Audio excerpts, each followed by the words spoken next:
ko. Ang ganda ng damit nyo ni Karil. Rumampa pa Ayan, talaga saka, eh. pagkatapos ito, mag-swimming pa siya. One Piece.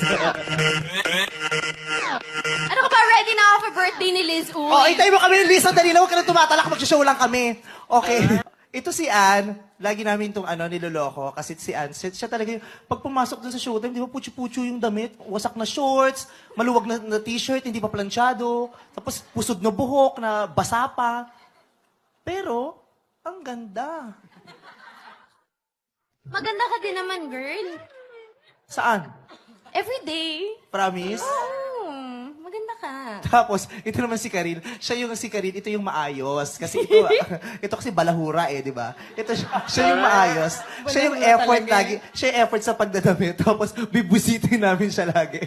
Katulad na nung nakamaroon ka. Ang ganda nung maroon niya, Ay, in fairness. oo. Nakita ko ang picture nun. Nakalimutan mong may okasyon nun.